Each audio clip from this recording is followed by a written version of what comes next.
What's going on, everybody? Sean Daniel here with Guitar Control. I'm excited about this lesson today. One of my favorite super simple acoustic guitar songs that sounds prettier than it is hard to play. Nightingale by Norah Jones. Excellent album, excellent song. People love this one live too. Really easy to play, really easy to remember. Only 2 parts. Make sure you click the link below because I'm going to have the chord chart for this so you can follow along with the song.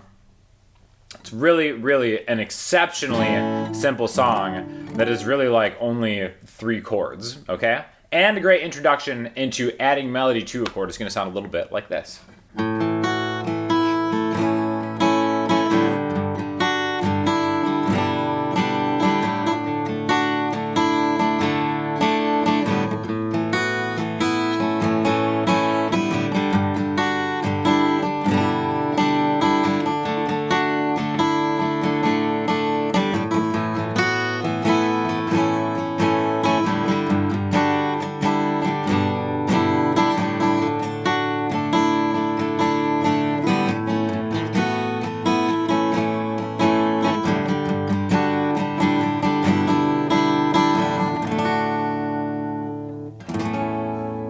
Three chords, okay? We have A major, G major, and D major. You can play the whole song like that, just by following along with that chord chart, just by strumming.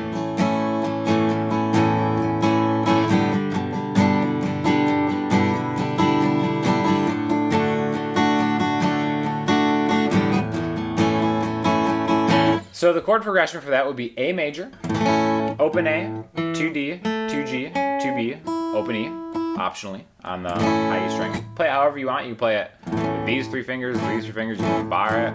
However you want to smash your hand in that position. It's cool. Then we're going to go to a G major chord. 3E, 2A, open strings in the middle, and then maybe 3B and 3E at the bottom. That goes very nicely with your favorite D major chord.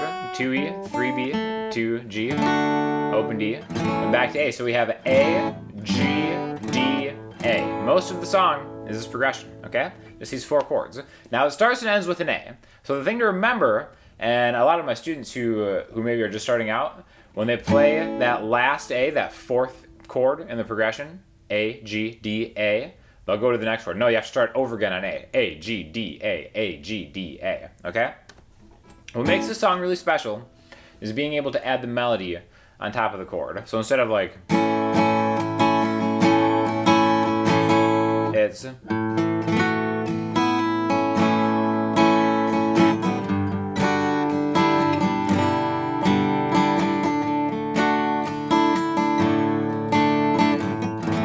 okay, and this is really easy. All it is 2E, open E, 2G, 2G, 2G. Bum, bum, bum, bum, bum. We have a little 5-note kind of lick melody riff that we're going to add to every chord, or kind of like a version of it to every chord. So if we have this A major chord, and we want to add, it's pretty easy because those notes are a lot of times in the chord.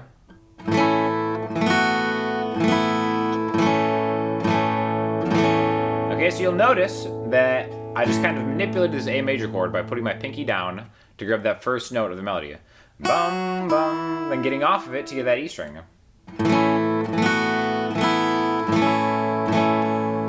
And you'll notice when I leave the B string, it sits open. It kind of makes a different chord. That's something that, you don't want to think of as being something different from an A major chord, even though you can see it as like an A suspended 2 chord. I think it's more musical just to think of it as an inflection that you're giving to an A major chord. Now we're going to do that same thing with the G major chord. Remember, this is the melody we're looking for. Bum, bum, bum, bum, bum.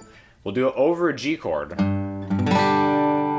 Now, what we want to do is this high E string, 3rd fret, we want to lose that and replace that with this 2nd fret.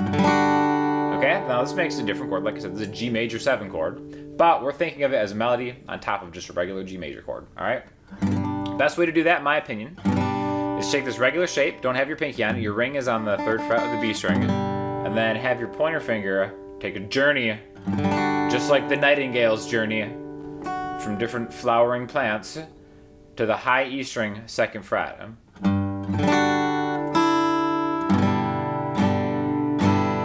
Okay, so we're not getting exactly the bum bum bum bum bum. We could. Just like that, which sounds great. Again, this is just optional. This is just kind of like a version of how you play it because we're combining a couple different things.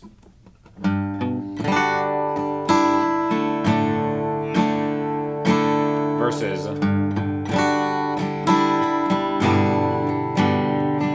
however you want to do it, you can do it in different ways. But that's essentially how we're going to add the bum bum bum bum bum over a G major chord. And this isn't really a lesson in just this song.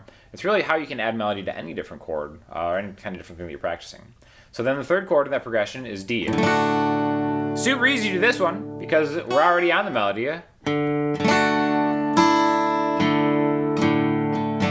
All you do is have your middle finger down for the first strum, open, and then maybe just kind of focus on this part of the D major chord with your strumming. So when I say focus by that, maybe just kind of like stop short and don't get the highness of the top end of that chord. Then we go back to A.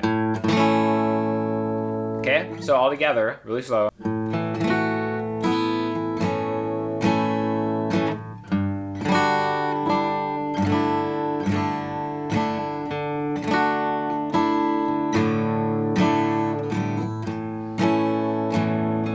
Second time around, start on the A again.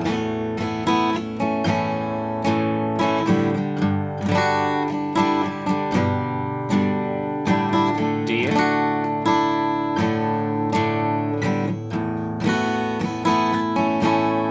Now it changes, okay? Though there's only one other part, we can call this the chorus. And all it is, if you look at the chord chart, you might be like, okay, G, D, A, G, D, A, G, whatever. It's really just G, D, A. Repeated over and over again, which is kind of unusual, but that's what gives this a cool kind of sound. And when I say unusual, it's not unusual to group the G, D, and A chords together. What's unusual is to have a 4/4 count song having 3 chords of equal time kind of repeat.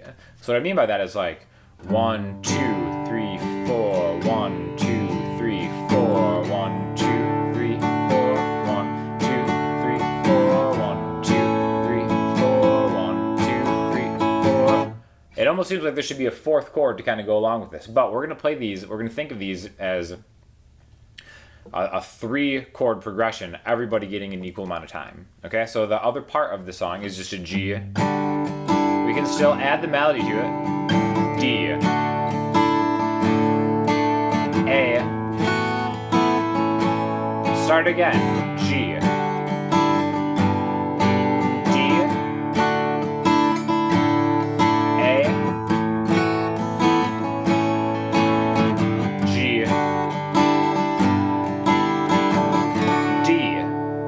Go back into the verse. So